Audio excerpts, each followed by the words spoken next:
तुमने इस वीडियो पे क्लिक किया है तो आई नो कि तुम इस एग्जाम के बारे में जानना चाहते हो कि इस एग्जाम का पैटर्न क्या होगा, सिलेबस क्या होगा एंड हमें कैसे पढ़ना है इस एग्जाम को क्लियर करने के लिए। तो इस वीडियो में तुम्हें A to Z सारी इन्फॉर्मेशन देने वाली हूँ कि तुम्हें इस एग्जामिनेशन के लिए कैसे प्रिपेयर करना है और क्या तुम्हारी स्ट्रैटेजी, बुक्स वगैरह सब इस वीडियो में तुम्हें बताने वाली हूँ। तो सबसे पहले हमें ये पता होना चाहिए कि तुम्हारे पास कितना टाइम बचा है इस एग्जाम की प्रिपरेशन के लिए। सो टेंटेटिवली जो डेट दी गई है एम्स के through that is between 22 to 24 of December. तो इन दिनों में तुम्हारा जो एग्जाम है वो कंडक्ट करा दिया जाएगा। Day is 19th। रफली तुम्हारे पास सिर्फ अभी 1 महीना बचा है इस एग्जाम की प्रिपरेशन के लिए। So it's high time you should be very serious if you want to clear this examination. तो अब जल्दी से हम इसके बारे में डिस्कस कर लेते हैं। तो सिलेबस का जैसे तुम्हें पता ही होगा कि तुम्हारा जितना भी बैचलर्स का सिलेबस होता है जिसमें तुम बहुत सारे सब्जेक्ट्स पढ़ते हो starting from your first year to your 4th year, तुमने जितने भी सब्जेक्ट्स पढ़े हैं वो सारा इस एग्जाम का सिलेबस है।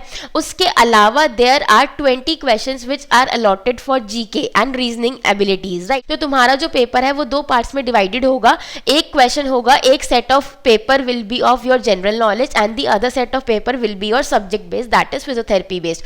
तो अगर हम जनरल नॉलेज का हटा दे सेक्शन, हम सिर्फ फिजियोथेरेपी वाले पे बात करते हैं। तो फिजियोथेरेपी में तुमने जो बैचलर्स में पढ़ा है ना सब, I am not talking about masters, only the bachelors subject which you have studied from first year to 4th year, वो सारे तुम्हारे आएंगे। अब देखो ह्यूमनली हमारे लिए ऐसा पॉसिबल नहीं है कि हम वो सारे सब्जेक्ट्स अच्छे से एकदम पढ़ें कि टॉपिक उसका पढ़ लें 1 महीने के अंदर और अपनी प्रिपरेशन कर लें, तो ऐसा तो नहीं हो सकता। तो मैं तुम्हें कुछ इंपॉर्टेंट टॉपिक्स बताती हूँ या फिर सब्जेक्ट्स बताती हूँ जो तुम्हें बिल्कुल पढ़ के ही जाने हैं and that subjects you can not skip. तो अगर हम स्टेप वाइज चले तो तुम्हें anatomy and physiology, these are 2 subjects which you can not skip. And anatomy and physiology में भी तुम्हारा basically muscular system, musculoskeletal system and the neurological system and the cardiovascular system, cardio respiratory system.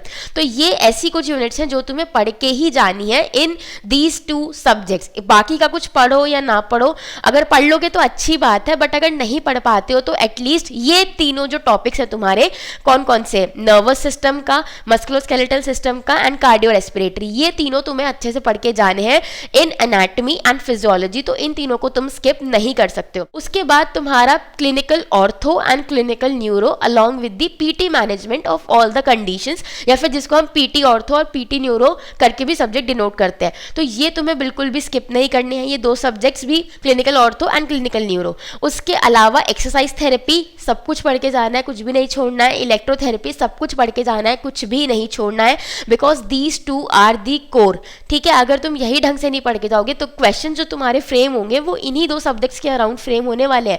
तो इन दोनों subjects को, exercise and electro, ये जो तुम्हें अच्छे से पढ़ के जाना ही है।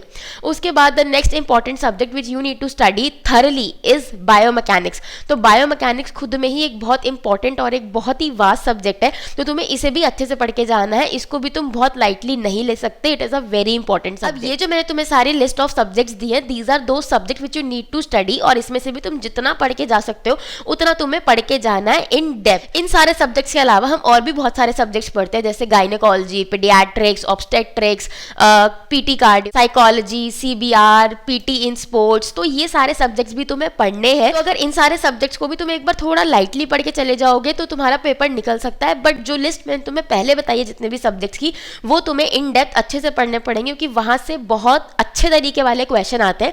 और यहाँ पे तुम्हें एक बात ध्यान रखनी है कि ये तुम्हारा जो एग्जाम है ये थ्योरी बेस्ड नहीं होने वाला, तुम्हें यहाँ पे MCQ टाइप क्वेश्चंस ही मिलेंगे, ऑब्जेक्टिव टाइप क्वेश्चंस मिलेंगे and you have to mark a correct answer. और ये बात ध्यान रखना कि हर करेक्ट आंसर के तुम्हें +4 मार्क्स मिलेंगे। वहीं अगर तुम क्वेश्चन गलत करके आ रहे हो तो there is also a negative marking of -14 marks, ठीक है। तो इस चीज़ का ध्यान रखना। अगर तुम्हें बहुत ही कॉन्फिडेंट है कि हाँ इसका आंसर यही है तो ही उस आंसर को टिक करके आना, अगर नहीं है तो प्लीज़ उसको छोड़ देना, वरना जो तुमने सही किया है उसमें से भी तुम्हारे मार्क्स कट हो जाएंगे। बात कर लेते हैं बुक्स की, तुम्हें कौन सी बुक्स से पढ़ना है। तो जो भी मैंने तुम्हें सब्जेक्ट्स बताए हैं इन सब की जितनी भी स्टैंडर्ड बुक्स है, जैसे कि एनाटॉमी की मैं बात करूँ तो तुम DD चौरसिया रेफर कर सकते हो, उसके अलावा तुम्हें कुछ और रेफर करने की जरूरत नहीं है। अगर मैं फिजियोलॉजी की बात करूँ तो मैंने AK जैन से पढ़ा था, अगर तुम किसी और बुक को, स्टैंडर्ड बुक को रेफर करते हो, तुमने वहां से पढ़ा तो तुम वहां से पढ़ सकते हो, वरना AK Jain is also sufficient for your physiology. उसके अलावा PT न्यूरो मैंने पढ़ा था सुलेवान से, तो सुलेवान में उसके साथ साथ न्यूरो के साथ साथ बहुत कुछ कार्डियो की कंडीशंस भी उसके अंदर कवर हो जाती हैं। प्लस तुम्हारा असेसमेंट वाला पार्ट भी वहां से कवर हो जाएगा। तो clinical neuro and PT neuro तुम सुलेवान को रेफर कर सकते हो। उसके अलावा अगर ऑर्थोपेडिक्स की बात करें या फिर मस्कुलोस्केलेटल की बात करें तो तुम उसके क्लिनिकल पार्ट के लिए महेश्वरी को रेफर कर सकते हो। पीटी ऑर्थो के लिए तुम ब्रॉड्समैन रेफर कर सकते हो, या फिर ओवरऑल असेसमेंट के लिए in ortho and neuro you can refer Magee. तो ये एक बहुत अच्छी बुक है, मतलब ये सारी स्टैंडर्ड्स बुक है which you should refer when you are preparing for such a big examination. तो कोई भी ऐसी वैसी बुक को रेफर मत करना, और वही बुक रेफर करना, वो स्टैंडर्ड बुक रेफर करना जो तुमने ऑलरेडी पढ़ी हुई हो, क्योंकि तुम्हारे पास अब इतना टाइम नहीं है कि तुम कोई नई बुक डिस्कवर करो, उसको पढ़ो और वहां से बैठ के तुम एक एक चीज समझो। तो इससे बेटर है जो बुक तुमने ऑलरेडी पढ़ रखी है उसी को अच्छे से रिवाइज करो, थॉरो कर लो। If I talk about biomechanics तो Cynthia Norkin is the standard book. अगर तुमने वो पढ़ रखी है तो तुम उसी को अच्छे से रिवाइज कर लो, उसी में से अपने नोट्स बना लो, किसी और बुक पे जाने की जरूरत नहीं है। For exercise therapy I will recommend किस्नर पढ़ ली एंड डीना गार्डनर पढ़ ली, जो कि तुम पढ़ के ही आ रहे हो, तो वो तुम अच्छे से अपने कंसेप्ट रिवाइज कर लो उस वाली बुक में से, इट इज वेल इनफ। उसके अलावा इलेक्ट्रो के लिए one is Low and Reed which I will recommend and the other one is Chat स्टार्कले।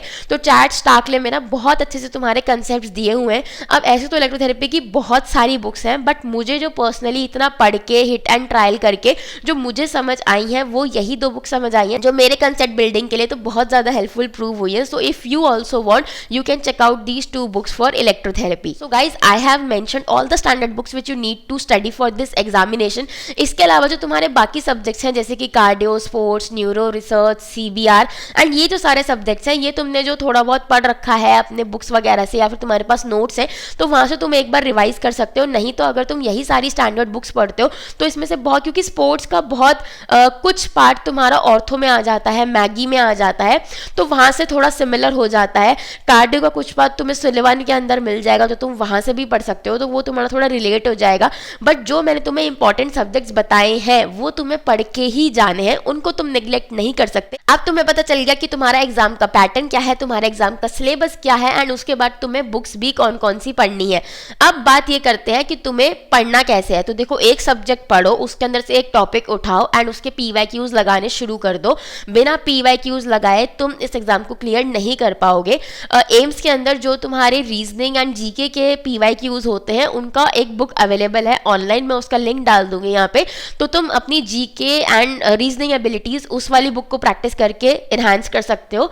And रही बात फिजियोथेरेपी से रिलेटेड, तो उसके लिए भी बहुत सारी बुक्स अवेलेबल हैं, और दो एम्स का नाम करके अवेलेबल नहीं है, बट जो तुम MPT एंट्रेंस एग्जाम्स के लिए बुक पढ़ते हो तो वो वाली बुक्स के थ्रू तुम इस एग्जाम की भी तैयारी कर सकते हो। एंड ऑल्सो वन थिंग कि अगर तुम एम्स की प्रिपरेशन कर रहे हो एंड यू वांट कि हमें कोई थोड़ा थोड़ा समझा दे, तो मैंने अपने चैनल के ऊपर बहुत सारी वीडियोस बना रखी है related to AIIMS PYQ series, तो तुम वो जाके जरूर चेकआउट कर सकते हो। वहां पे तुम्हें बहुत सारे क्वेश्चंस मिल जाएंगे अलॉन्ग विद प्रॉपर एक्सप्लेनेशन, जहां से तुम अपनी जो तैयारी है उसको स्पीड एन अप कर सकते हैं। एक और बात बोली है कि जैसे anatomy, physiology, clinical neuro, clinical ortho, cardio, respiratory, ये जो हमारे सब्जेक्ट्स होते हैं these are common to all medical professions, right. तो अगर तुम गूगल पे जाके सर्च करोगे कि MCQ type books for anatomy, MCQ type PDF book of physiology, तो तुम्हें ना बहुत सारे PDF मिल जाएंगे। तो ज़रूरी नहीं है कि उसके आगे फिजियोथेरेपी ही लिखा हो तभी तुम इन सारे PDFs को गो थ्रू करोगे। हाँ, थोड़ा डिटेल में बातें ज़्यादा हो सकती हैं जो कि हमें नहीं चाहिए उतनी डिटेल में, बट तुम्हें एक बहुत अच्छा नॉलेज बेस मिल जाता है, कंसेप्ट का तुम्हें बेस मिल जाता है, एंड तुम्हें जो जितना डेप्थ में तुम्हें पढ़ना है उतना पढ़ के तुम उतने उतने क्वेश्चंस लगा लो वहाँ से, तो it would be much better. इससे क्या होगा ना कि तुम्हें एक डाइवर्सिटी ऑफ क्वेश्चंस देखने को मिलेंगे, जो कि अगर तुम फिजियोथेरेपी की ही बुक्स पढ़ते रहोगे तो वहां से तुम्हें नहीं देखने को मिलेंगे। तो अगर तुम्हें इन सारे टॉपिक्स पे, इन सारे सब्जेक्ट्स पे, जैसे कि anatomy, physiology, clinical neuro, clinical ortho, biomechanics, ये कुछ कॉमन सब्जेक्ट्स होते हैं जो हर मेडिकल प्रोफेशन वाला बंदा पढ़ता है, तो तुम इनके PDF जाके डाउनलोड कर सकते हो। रेस्ट जो फिजियोथेरेपी MPT एंट्रेंस एग्जामिनेशन की बुक्स होती हैं वहां से तुम इलेक्ट्रो, एक्सरसाइज थेरेपी, ये सारे सब्जेक्ट्स के जो PDF है MCQ टाइप, वो डाउनलोड करके पढ़ सकते हो, जो तुम बुक भी परचेज कर सकते हो। अब ये कौन कौन सी बुक्स है इनका मैंने ऑलरेडी ये वीडियो बना रखा है, जो तुम जाके देख सकते हो यहाँ पे क्लिक करके, और इसका लिंक मैंने भी डिस्क्रिप्शन में तुम्हें दे रखा है। अगर तुम्हें ये वीडियो अच्छा लगा हो तो मेरे चैनल को जरूर सब्सक्राइब कर देना ऐसे ही इन्फॉर्मेटिव वीडियोस के लिए।